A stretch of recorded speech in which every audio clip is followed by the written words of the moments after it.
Hello again, okay, here in this video. There's another video I'm going to be showing you here, a news clip, that makes me sick, okay? It really does. I've been following this for a while, I haven't done nothing with it, but I decided to go ahead and do something with it because it makes me sick.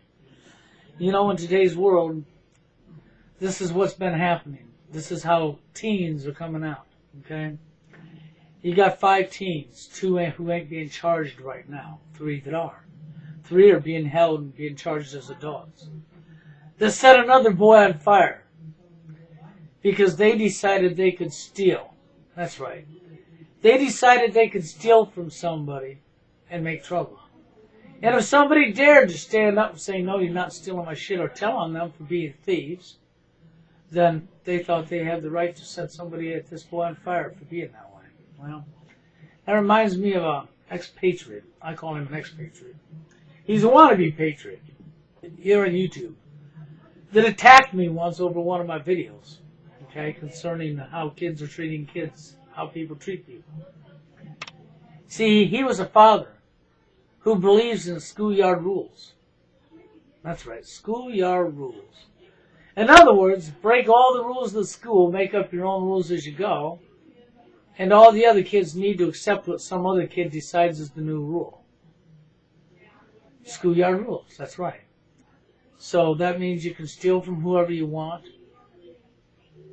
You can vandalize. You can break all the laws, all the rules. And everybody around you must zip their mouth, right? That's the schoolyard rules. Okay? It don't apply to the school rules. It goes above the school rules. It gives people permission to be criminals. It gives evil permission to be evil. See, and this person was calling himself a patriot. He's not no patriot. He's a piece of shit. Okay? He promotes children and schoolyard rules. He don't believe in following rules that's safe to everybody. He believes in schoolyard rules. He believes in this type of shit right here. Until it was his son that was set on fire. If it was his kid that was teamed up on by 5 other kids and set on fire, then he would be whining, moaning, and bitching about it. But I don't know what for, because he has no right to whine and moan and bitch about it. After all, he's a firm believer of schoolyard rules. Isn't that right? So if his son got burned, I guess that's schoolyard rules, right? That's because he's twisted inside his head. That's right. That's what's wrong with him. He's twisted in his head. You know, good punishment here, a good punishment that I think maybe should start happening in society is an eye for an eye, a tooth for a tooth. You set somebody on fire, you get set on fire. You shoot somebody, you get shot. You kill somebody, you get killed. You knock somebody's eye out, you get your eye knocked out. You steal something, you get your hand cut off. That's right. I think that's probably what we should go to. Why? Because if we went to that type of justice system, there'd be a lot less of you fucking pieces of shit pulling your tactics. Just like you did with Cassie Dill. I don't care if she posted her fucking name or fucking anything on a damn website. It don't give you the right to go take her personal information, look up pictures of her family, maybe she posted on a fucking other site like MySpace or something, put it into video and advertise it across the world and make up lies. It don't give you a right to slander somebody else and make up lies. So for you troll pieces of shit out there that thinks you made a comeback at me today, you didn't make squat. You just showed how low you really are.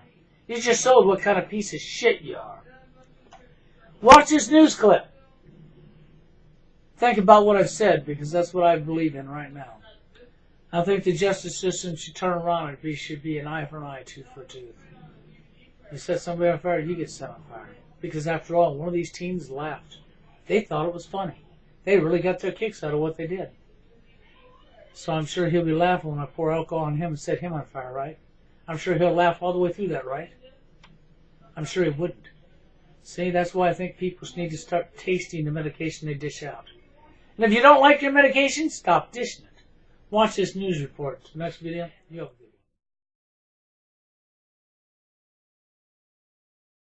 Let's update you on the case of a 15-year-old who was set on fire, a story we have followed closely here in the CNN newsroom. Prosecutors have now charged some of his friends as adults in the crime.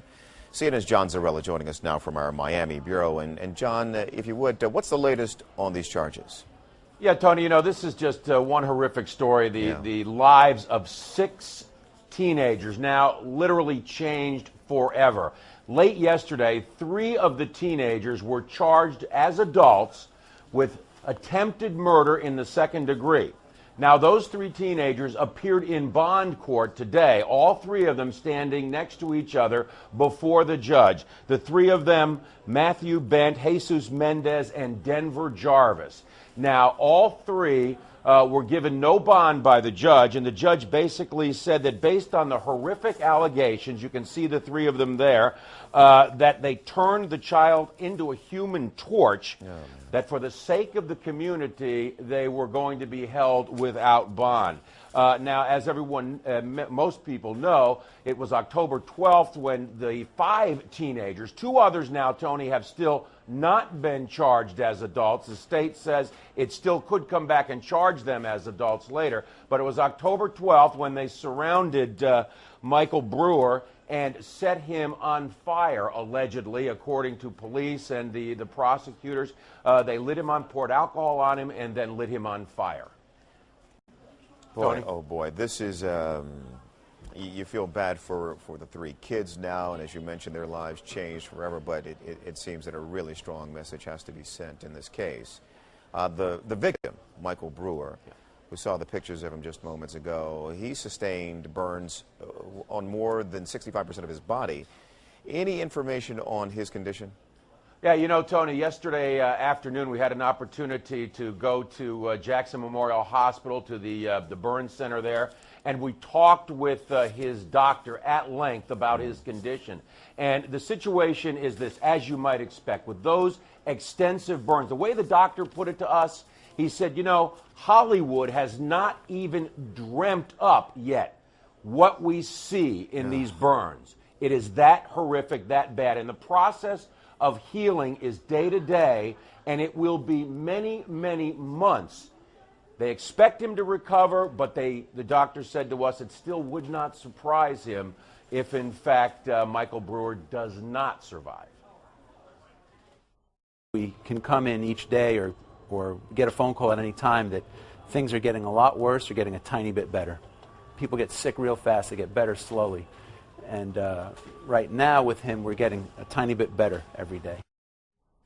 Now, again, to refresh people's memories, you go back that what had happened back on October 12th was when these 5 teenagers surrounded Michael Brewer, according to police. Supposedly what happened was that Brewer reported them to police saying that they had stolen, or one of them had stolen, his father's bicycle. And that bicycle was stolen because Brewer didn't pay those other boys some $40 for a video game that they supposedly sold to him. And they were calling him a snitch, according to authorities, and that's how all of this got started. And again, Tony, just in the process now of one horrific story for both the victim and 5 other teenagers. Tony? Once again, John, it just a really strong message has to be sent in this case. And I'm curious, we may not know the answer yet, but I'll ask it anyway. Do we know whether or not Michael has been able to talk to police investigators, prosecutors handling this case? There was some question about whether he would be able to do that. No, not at this point. He's heavily, heavily sedated. His bandages are changed every day. It takes 4 hours of changing bandages. They haven't even begun yet any process of grafting new skin onto his body. He's still in a very horrific, literally, as the doctor said, and on a ventilator, and every day they are trying to wean him a little bit at a time off that ventilator, according to his doctor. But yeah, at this point, Tony, no, he has not been able to be of any help to the authorities. This is just absolutely horrific. And John, thanks for jumping on this for us. John Zarrella for us in Miami.